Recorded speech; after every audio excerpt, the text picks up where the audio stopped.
In the past, in my experience, and in some Christian communities still, the same does not apply to mental health. I have battled mental illness since I was just 5 years old.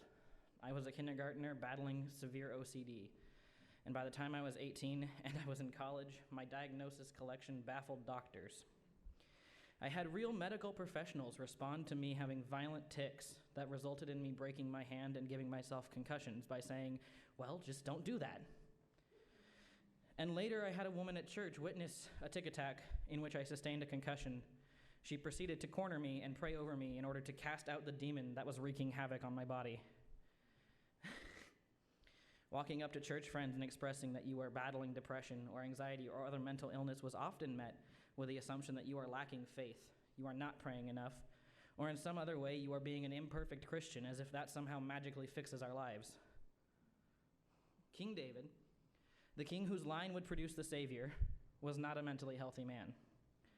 The Psalms is full of instances where David is lamenting about anxiety, depression, betrayal, overwhelm, and even more. Arguments could even be made that David displayed bipolar disorder-like symptoms at times, but perhaps I'm biased. David expressed his all too human feelings in very real and very raw ways to God, not shying away from expressing when he was angry or hurt. And yet, despite all of these struggles, we still think of David as the man after God's own heart and the origin of the line that our very Savior came from. Would any of us look at King David and tell him that his depression was a lack of faith? I hardly think so. The fact is that mental health struggles are not a product of a lack of faith or of disbelief or of doubt. Mental health struggles, like many things, are a simple result of humanity existing. We are, after all, imperfect and have imperfect free will. Mistakes, bad choices, harm, and other things all happen because God is not a puppeteer, and he loves us far too much to control every choice we make. He loves us enough to let us fail. In my mind, the only way I have been able to reconcile mental illness with a God who is all-powerful and all-loving is in this way. He gave humanity free will and put us into a perfect situation. And then evil came into existence, and humans decided to disobey, and because of that, we faced consequences. The consequence we feel most thoroughly is that our existence is now imperfect. The world is not perfect. Just as babies can be born missing limbs, even though God's human blueprint has 4, brains do not always function perfectly, and the world takes a toll on us. However, this imperfection does not take away from our reflection of our Creator. God is not the root of any of this, but he is instead why we have hope despite it. Instead, we should reframe. God, in his love letter to us, describes just exactly how valuable we are to him. He took the time to form Adam and Eve by hand. He communicated directly with his chosen nations. He sent his one and only Son as a sacrifice. He, in fact, rescued us from the imperfection that happened. Why then, when God has commanded us to love one another without limits, to welcome strangers, be kind to orphans and widows, and to care for those among us who have needs, would we tell someone who is bravely expressing their battle with depression or anxiety or personality disorder or trauma or anything else that they are the problem, that they are low on faith, and it's their fault they're depressed? Is the brain not also an organ? If someone says to you that they are nauseous, would you say, walk it off, it's all in your stomach? No. But time and time again, I've been told, it's all in your head, Kellen. Well, of course it is. That's where the brain's located. The first time I experienced someone loving me through my mental health battles was in middle school in an art class. For the first time, a teacher wasn't labeling me trouble, bad, or rude, but instead she was supporting me without missing a beat. When I showed signs of anxiety, she would walk over mid-lesson without even stopping her line of thought and lean on my shoulders to provide a secure pressure. When I showed signs of no longer being able to keep my butt in a chair, she would send me on errands that really didn't need to be done, but gave me a chance to move. All of my stresses, my fears, my anxiety, my belief that I was bad melted in her room. She told me I am worth it, even if I struggle, but while doing so, she did not make it a big deal. She didn't make a show of supporting me. She didn't need attention for doing it. She just did it. She didn't draw attention or make a scene that my peers would notice. She simply worked to mitigate my struggles when she could. So I take a page out of her book. I had to reframe my entire thought processes. Humans are not inherently bad or cruel or annoying or any of those things that I had been convinced of when the world behaved that way towards me. Every behavior has a reason. The bully who told me in 7th grade that I am a disease and that's why no one would touch me, what did she have going on that she needed to say that to me? Or who spoke to her that way that she is copying them? At 12, I couldn't think that way, but now I can. So when a coworker is cruel to me, I figure they must be having a hard day or something else is going on. When a client has a meltdown and ends up going violent, do I get mad? Absolutely not. I wonder what has caused them to be so stressed they felt that that was the only way. When someone is on the street behaving erratically and talking to themselves, do I feel for them? Instead, I feel I'm so blessed that I get to have my vulnerable moments where I am having a horrible, horrible time in the privacy of my own home, and they don't have that opportunity. They are instead called drug addicts, crazy, psycho, and even worse when they are just like us, people created in the image of God. I remember even when people drive me absolutely batty, they are God's children, the ultimate reflection of God, designed just the way He wants them. And of course, I should then start from believing they are good and valuable, regardless of any disorders that might scare me or that I might consider to be dangerous. Because they are, at the end of the day, designed exactly the way they're meant to be. I am to live according to the will of God, and walking that walk includes loving them regardless of struggles and hearing what they tell me that they are experiencing.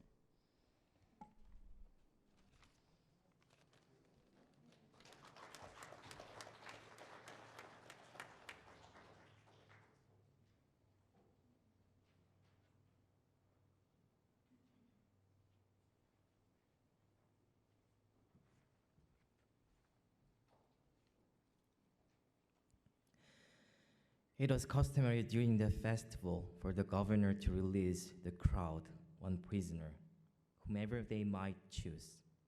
At the time, there was a well-known prisoner named Jesus Barabbas. When the crowd had come together, Pilate asked them, "Whom would you like me to release to you, Jesus Barabbas or Jesus who is called Christ?" He knew that the leaders of the people had handed him over because of jealousy. While he was serving as judge, his wife sent this message to him: "Leave that righteous man alone.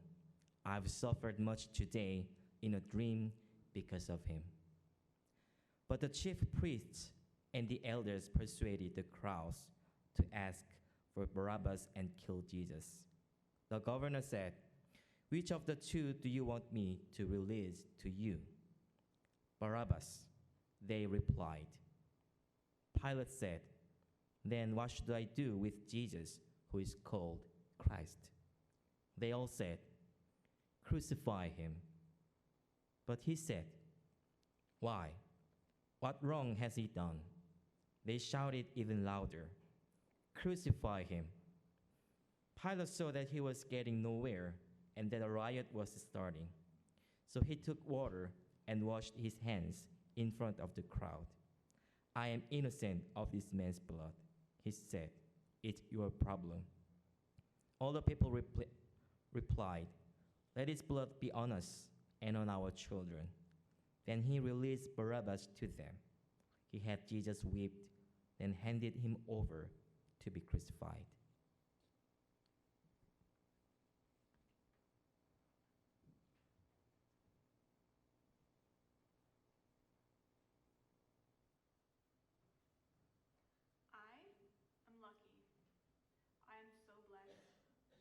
For my entire life, I have had at least one house to live in. The same house, the blue one on the corner. For many years, I had two houses, Mom's and Dad's. More than that, my sister and I used to count on our fingers how many houses we had. As many houses as we had households that loved us. Grandparents and family friends and aunts and uncles across the country. We had no doubt that they would shelter us if we were in need, or if we just wanted to visit. I have two homes now, too.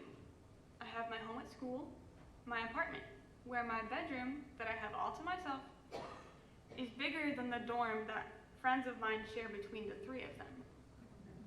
And I still have the blue house on the corner, wherein the bedroom on the second floor is still mine, 50% of my clothes are still in the closet, and the dog still likes me best.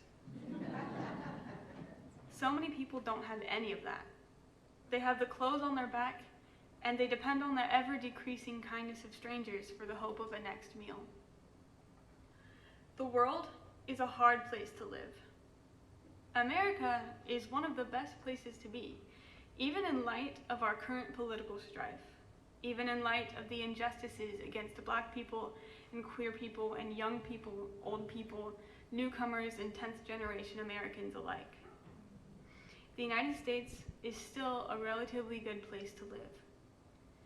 But in order for the United States to continue to be a good place, there need to be places for everyone to live. Housing is a human right. It's a fundamental right. Shelter is essential to life. The amount of people on US soil without adequate shelter is astonishing. The idea that a country so powerful can allow that many people to go unhoused is devastating. And it isn't that there are too many people. That's a useless excuse, and there isn't anything we can do about it anyway. There are simply not enough housing units, and there is something to be done about that. This country has a history of neglecting housing. There isn't enough built, and there hasn't been enough built for over a century. Planners in the late 1800s knew that there was a shortage of housing in cities, not to mention clean and safe housing. Of course, few listened to them because they were women. Wealthy, highly educated, well-informed women who knew what they were talking about because they saw it in their own work with their own eyes. A few of them were able to influence housing and planning policy on the local, state, and federal levels, but their trailblazing did not completely solve the chronic urban housing shortages. So what is the solution? We know how to do it, and we've done it before. For example, tiny house designs, brilliant in their efficient use of space, can be implemented in apartment complexes to provide functional living space for those who don't need or can't afford a big apartment or a house. Deciding to build higher density infill means we can more efficiently use the land that we have already designated to be the built environment. We have the ability, we have the technology, and we have the land. This is about choices and priorities, and the will to make lasting change in the way we distribute housing. This is an issue I care deeply about. I'm a problem solver at heart, and I can see a solution so clearly. Worrying about people without housing and thinking about what can be done to fix it takes up a lot of space in my mind every day. In this way, my faith calls me to play a role in figuring out the future of housing.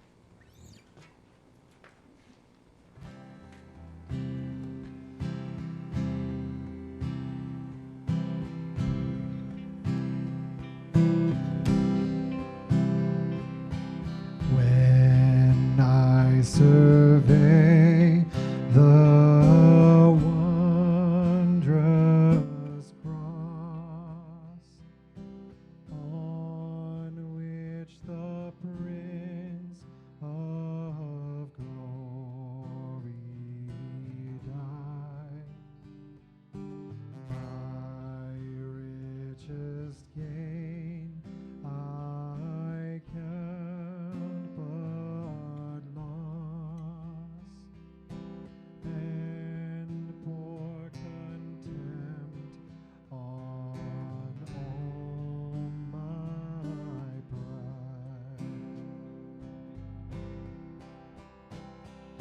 See from his head, his hands, his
truly live.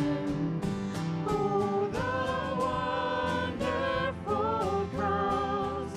Oh, the wonderful cross. All who gather here by grace draw near and bless your name. Oh, the wonderful cross. Oh, the wonderful cross. Bids me come and die and find that I may truly live. Oh, the wonderful cross. Oh, the wonderful cross. All who gather here by grace draw near and bless your name.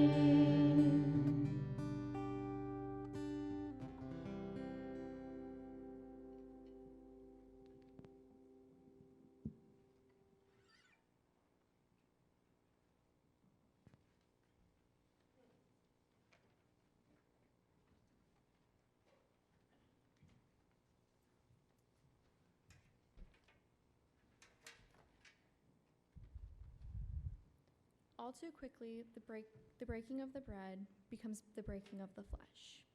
All too soon, the cup offered at the table becomes the life poured out at the cross.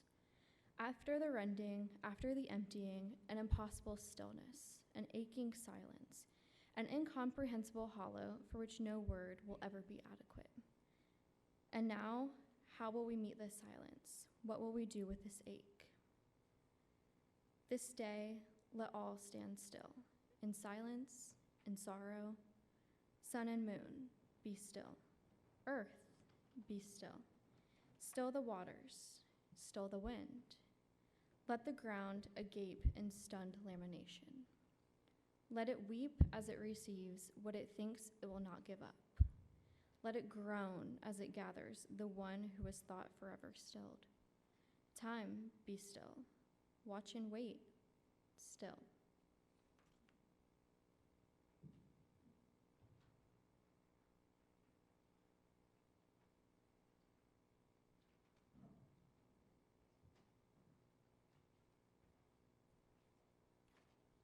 As they were going out, they found Simon, a man from Cyrene. They forced him to carry his cross. When they came to a place called Golgotha, which means skull place, they gave Jesus wine mixed with vinegar to drink. But after tasting it, he didn't want to drink it. After they crucified him, they divided up his clothes among them by drawing lots. They sat there guarding him. They placed above his head the charge against him. It read, "This is Jesus, the King of the Jews." They crucified him with two outlaws, one on his right side and one on his left. Those who were walking by insulted Jesus, shaking their heads and saying, "So you were going to destroy the temple and rebuild it in 3 days, were you? Save yourself. If you are God's son, come down from the cross." In the same way, the chief priests, along with the legal experts and the elders, were making fun of him, saying, "He saved others but can't save himself. He's the King of Israel, so let him come down from the cross now. Then we'll believe in him. He trusts in God, so let God deliver him now if he wants to." He said, "I'm God's son." The outlaws who were crucified with him insulted him in the same way.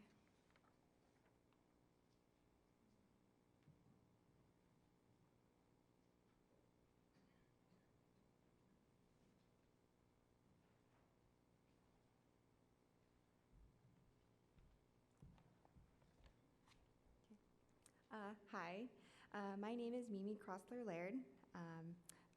I thank Pastor Jenny for asking me to speak about racism and how it harms tonight. First off, I want to give you a brief description as to what racism is. It can be hard to define. It involves one group having the power to carry out systemic discrimination through institutional policies and practices of society and shaping cultural beliefs and values that support racist policies and practices. Okay. In ways we harm others, and when it comes to racism, could be our words, actions, and even our micro-expressions. I ask you to think about a time where you interacted with someone who maybe did not think the same way as you. What was your initial reaction? It could have been a step away. Maybe it was a small step, but still a step away. Maybe it was to nod and act like you were listening, but you were really thinking about how they were different. Or maybe it was you were trying to overcompensate and trying to make everything they said relatable. A story where I experienced racism was when it was the height of COVID. Asian hate was very real. A little bit about me, I love to run. Running is my stress relief, and it makes me really happy. While I was out running, some gentleman yelled as I passed him, "Go back to where you came from." I grew up in Salem. I just kept running and pretended to ignore him. My thought was, don't show him any weakness. What it did to me was it made me fear what someone may actually do, besides yell really mean verbiage. It made my trust in people very low, and every time I went running alone for months, I would pass someone and would look behind me to make sure they didn't do a 180 and start to follow me. I had a physical reaction here. My heart started to beat faster, my palms got sweaty, and I felt like I was going to cry. I think people don't realize their actions have ripple effects. Now, think about the gentleman for a minute, though. It was the height of COVID. Rumors spread that Asians were carrying COVID. For him, this may have been a real fear, and I understand that. Systemic racism conditioned the gentleman to fear a whole race. So I ask you, what happened here? Racism? Social media. People creating a false narrative that all Asian people are the reason we have COVID. I want to share another story where I was on the other side. Okay, I was driving home, and a cop car was following me very closely. I didn't do anything wrong, by the way. My initial reaction was, oh no, the police are going to pull me over. It's going to be like a George Floyd situation, and it's going to be absolutely awful. Now, because of the news I had seen, I had this terrible image of police in my mind. I let the narrative of those influence how I see police officers. Nothing came of this situation, and I made it home safe. I encourage you to pay attention to those physical reactions, as slight as they may be. I think sharing stories about who we are, our experiences, and what we have learned is important. I am part of the Congregational Equity Cohort for the Greater Northwest Conference. This group focuses on how we can learn and teach how to eliminate racism. This is where I would like to be. This is where my work is, and I'm glad to have this opportunity. This group aims to teach and guide people to stop, think, but also feel empowered to bridge the racism gap. I was raised in the church. My family has always gone to Morningside United Methodist Church. Loving everyone has been just the way I thought everyone lived. I had the belief we always see the good in people. God always sees the good in people. I went to Eastern Oregon University over in La Grande, Oregon. Great people, great education I received there. The town was maybe a little closed-minded, and when we had the election back in 2016, what happened didn't really help the situation. I was shown really hard, blunt racism. I struggled with trusting people again, but I found comfort knowing how I was raised in the United Methodist Church to love everyone. I saw how scared people can be with anyone that may be different, and all I wanted to do was educate, teach, guide, and be the one good experience they may have with a minority. My faith carried me through these really hard racial times. In a world where we see so much hate and hurt, I hope we can all strive to create a safe space with every interaction.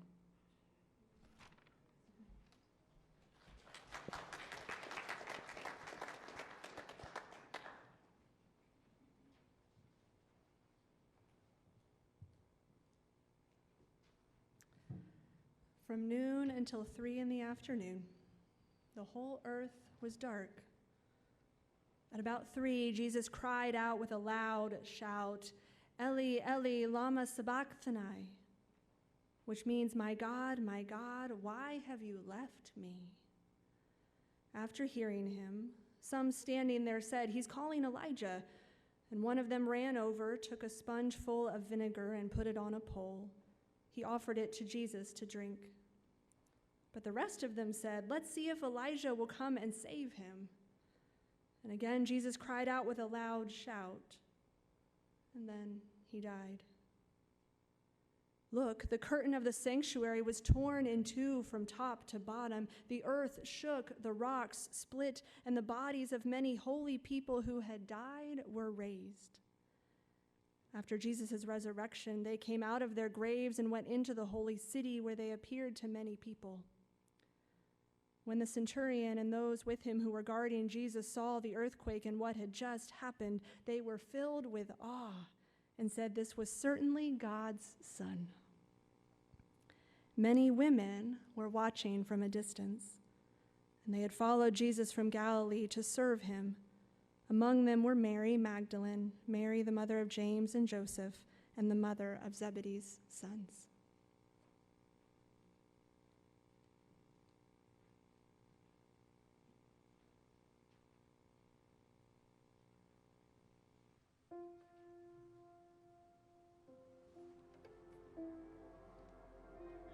My God, why have you forsaken me?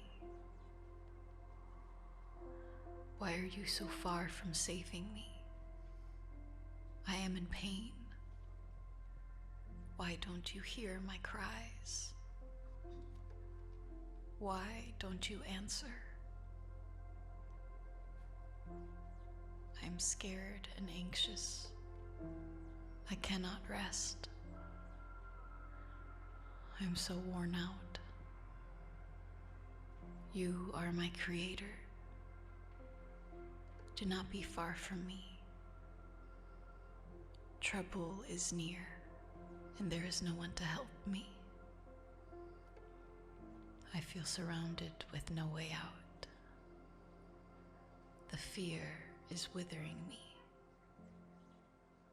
I lay in the dust of death. God, please help me. Don't be far from me. You are my strength. Come quickly. Deliver me. Hear my cry for help. Rescue me. Save me. I cannot be alive without you.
But he was already gone.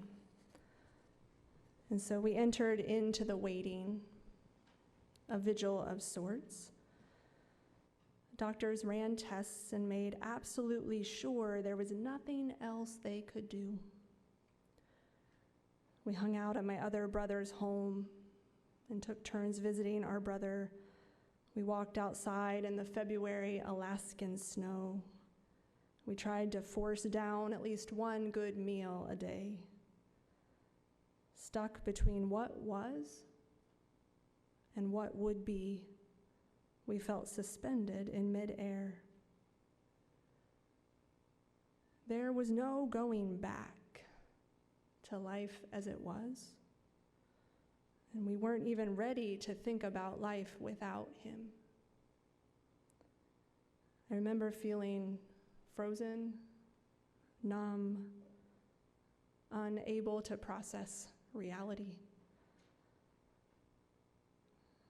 Good Friday is odd because we know the next part of the story. We know the empty tomb. We know the reunion of Jesus and his friends.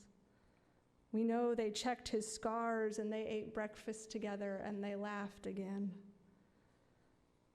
But the Good Fridays of our world,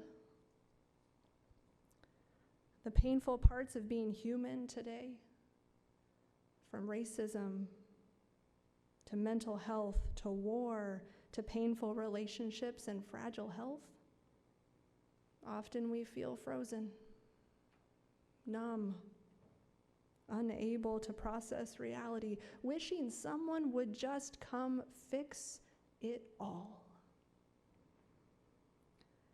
Last weekend, Aaron and I were talking through this service, because that's apparently what we do for fun.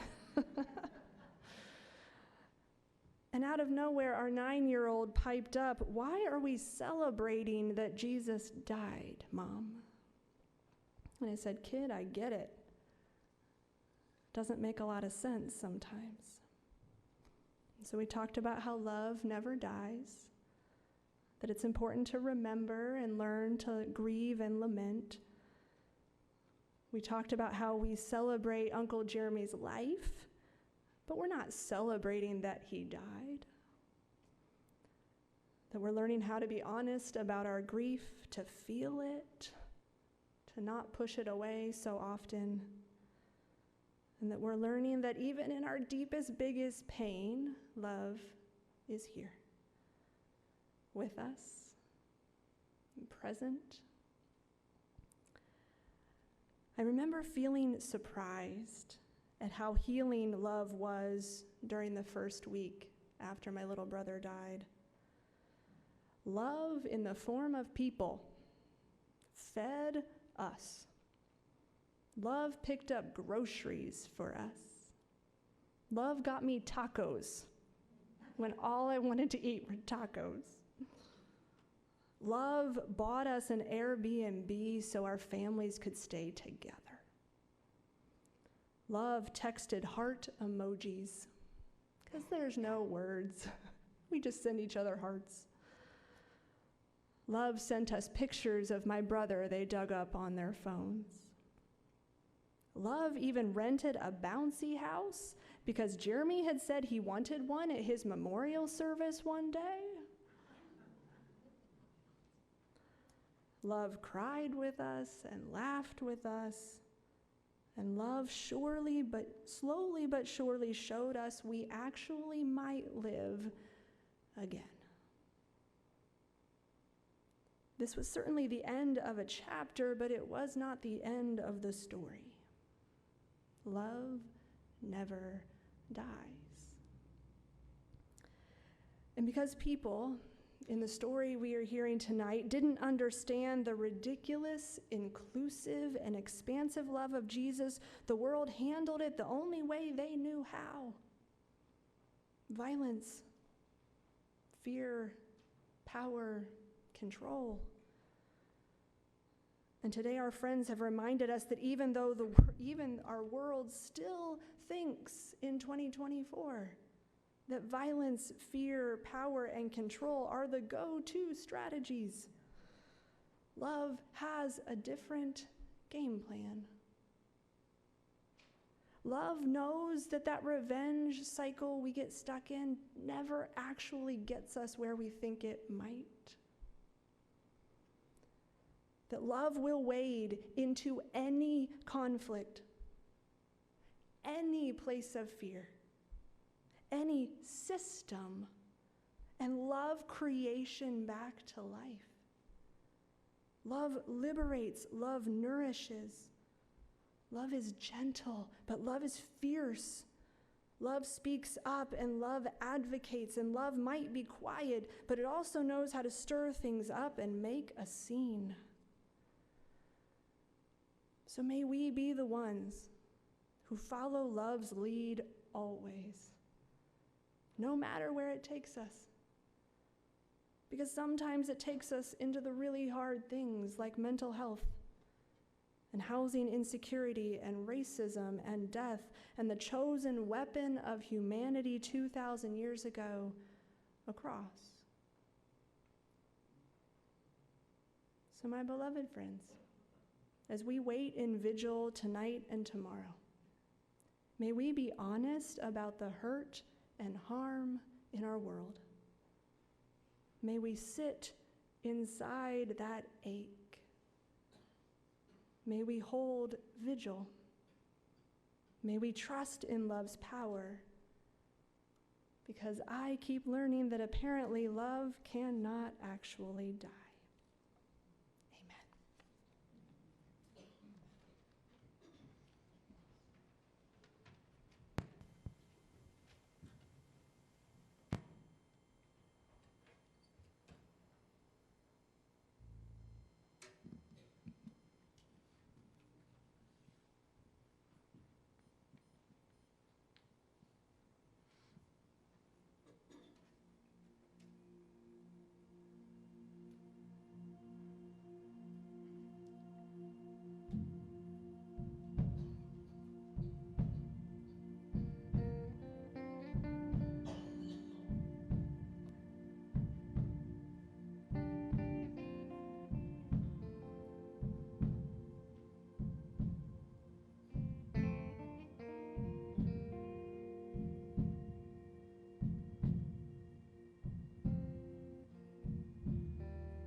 The whole world is waiting.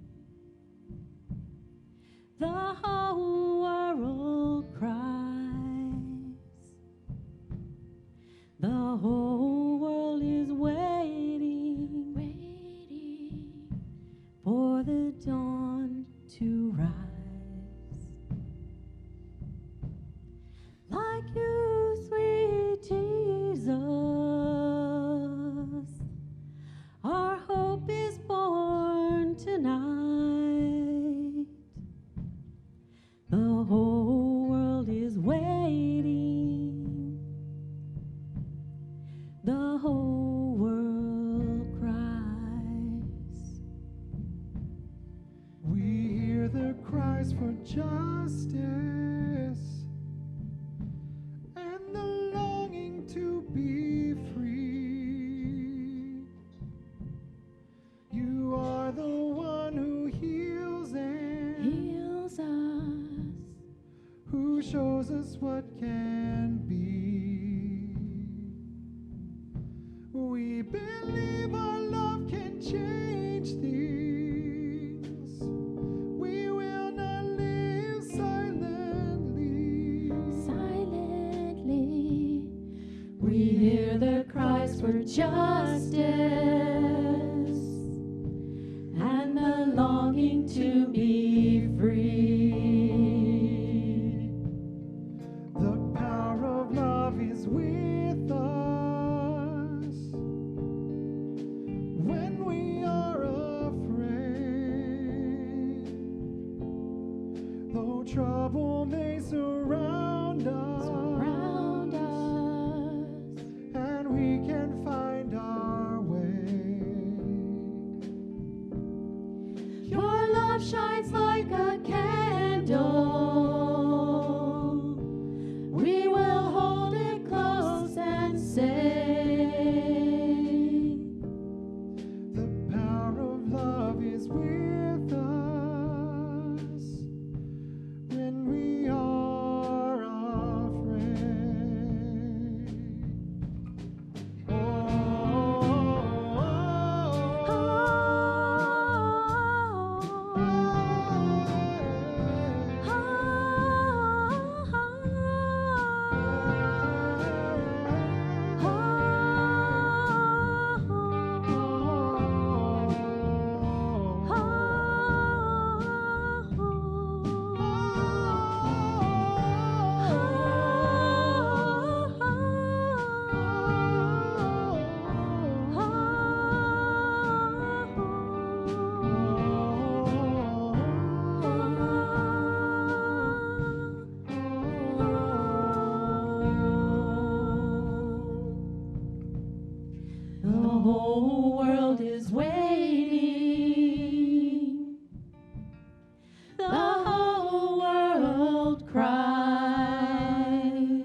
for the dawn to rise.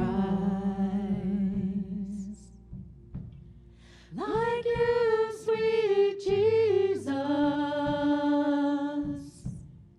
our hope is born tonight.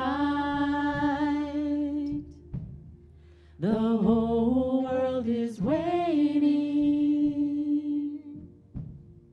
The whole world cries.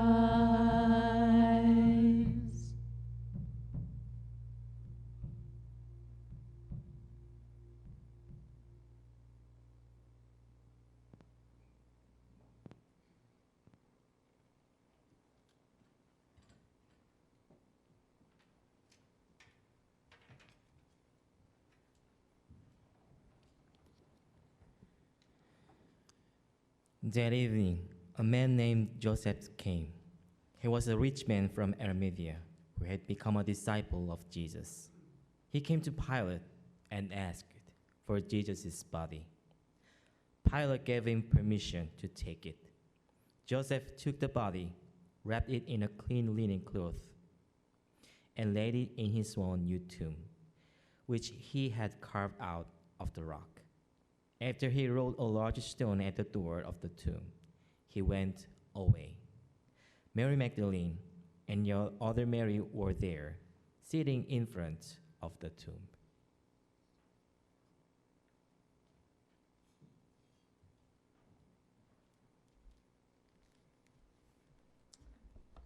Well, friends, on behalf of the voices that came together to offer this gift this evening, we say thank you for spending your Friday evening here, and we hope this was a gift.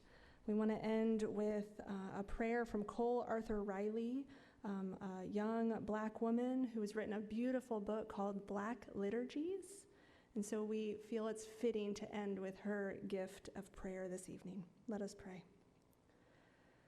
God of the long night, thank you for being a God not just of solidarity, but of deep and raw emotion.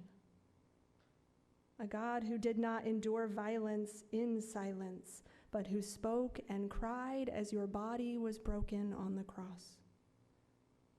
Help us to understand that our memory of you becomes more whole when we remember you alongside the injustices with which you suffered in solidarity, the hunger, the abuse, the loneliness of the world. Today, let us grieve the path of the cross. Illness, violence, alienation, the degradation of land, and all pain unspoken. Let us weep and rest. Reveal yourself to us. Remind us of a God who knows the weight of oppression, and help us believe that truly you are with us, that your cause is our cause, no less than justice and liberation in life and death. Amen. Friends, go in grace.